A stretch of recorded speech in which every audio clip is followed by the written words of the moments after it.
Hi, Cody. Hi, Cody. So, some of you know this. Jesse hit on this too. This is our last chance to talk to you all as a whole, and so today I'm not gonna preach at you. I'm not gonna shoot for the heart. No, I'm not gonna convict you or anything. I'm actually just gonna talk about what's been on my mind lately, and that's family. Kind of what Jesse talked about. There's some of you here who have watched me my entire life. Watched me. You watched me grow up. You witnessed my upbringing. A lot of you have been a part of it. And I'll go through some things, but as some of you can attest to, it's been a very long 18 years. I know, you can admit it. I was the one who made it long. Carrie, yeah. And if nothing else, I just want to say thank you today. My parents have always told me, no matter what I hear, no matter what I think when I have kids, that it takes the church to raise a child. And I believe that. I've witnessed it. With my older brothers, my younger brother. See how that turns out? I've experienced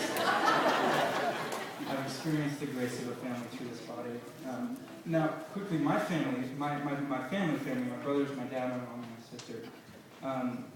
My dad actually centers his philosophy around one verse. I think God actually wrote this out just for my dad. Titus chapter 2, verse 9 says, "Teach your slaves to be subject to their masters in everything, to try to please them, not to talk back, not to steal, but to show they can be fully trusted, so that in every way they will make the teaching of God our Savior attractive." Yeah, I know some of you are like, "Yep, that's Jake." But I want to talk more about how in the church I have found more aspects of growth, how you guys have brought me up as your own. There have definitely been some times I've made some mistakes, and have found that no matter what I do, you're always there. For example, Mr. Weinberg in Mexico City. Where are you, Daryl? There you are. Mexico City. As Jesse said, it was many of our first mission trips, and I actually had a girlfriend at the time who went on the trip with us. And although I was 100% focused on my flame at the time, Mr. Weinberg took it upon himself to make sure that that did not continue. Which is good. Now that I look back, I kind of laugh at myself. But Daryl, thank you. Always there to make sure I don't do things I'll regret. You guys have been. Another one, Tim and Nate have always persistently, doggedly almost, checked in with me because they understand that I'm a teenage boy, and they were once as well. They've always been there. Ecclesiastes chapter 4, verse 9 says, "Two are better than one because they have a good return for their labor. If either of them falls down, they can help the other up." So, Tim, Nate, thank you. But it's not always about struggling. There have been times in this church when I've got a big head, forgotten about God because my head's so big and I can't see around me. I actually have a story. One of my favorite stories from this church. Some of you know Dean Westerman. Great guy, one of my favorite guys growing up. We were really close to him, spent a lot of time with him. And there was a Sunday, I remember, Mr. Westerman wanted to teach me a lesson about my pride, because I was a proud little 9-year-old, I'll tell you what. So we were downstairs at a potluck, and Mr. Westerman, if you don't know him, he was a state patrolman. He had brought his car to church that day, a squad car, and we were having a little bit of a heated argument because he was trying to convince me that cops don't have radar guns. They just know you're going too fast. They can see a car and say, "He's going 76 miles an hour, I'm going to pull him over." But I was insistent on the fact that they have radar guns. And even though I was right, he kept pushing it and pushing it and pushing it like he does. If you know him, you know he does that. He will take that as far as it needs to go to shut it down. And finally, after a while, I said, Mr. Westerman, that's just stupid. What you're trying to tell me is stupid. I know what I'm talking about. And of course, he's a seasoned veteran state patrolman. So, of all things, he goes, all right, Cody, you hang out here just for 1 minute. I was downstairs in the middle of the potluck. He goes out to his squad car, comes back with something in his pocket, and he goes, put your hand next to that handle. I was like, what? Just put my hand up there, and he handcuffed to me, to the door, to the bathroom, downstairs. And he left me. He left me.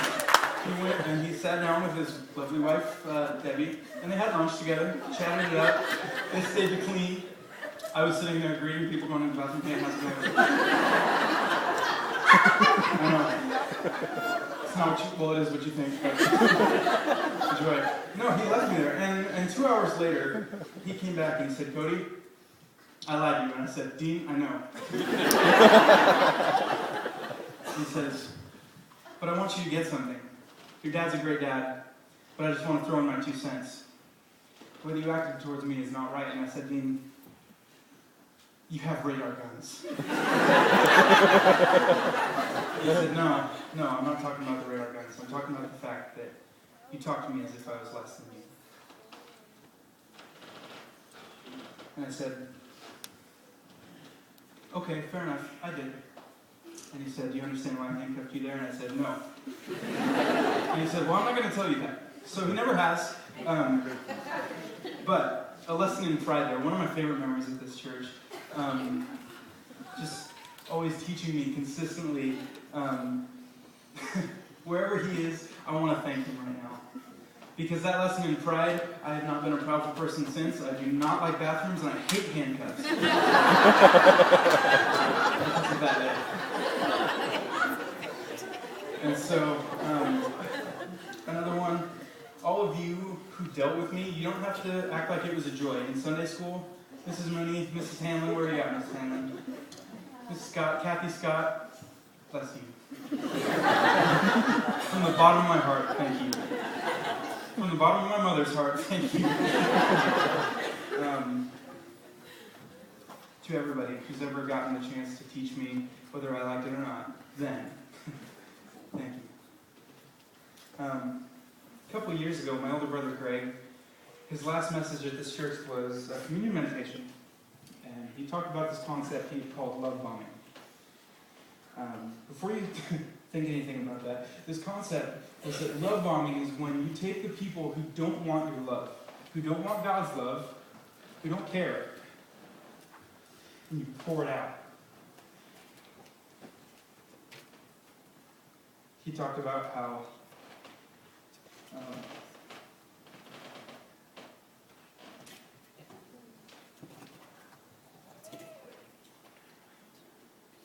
since we have been given such great love, that it is our duty to reciprocate, to give back.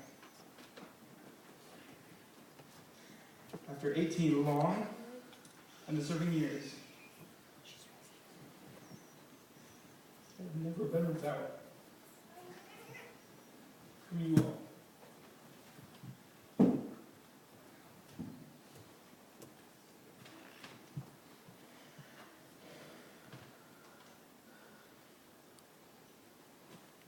One of my favorite verses, Matthew 5, verse 8, says, blessed are the peacemakers, for they will be called the true children of God.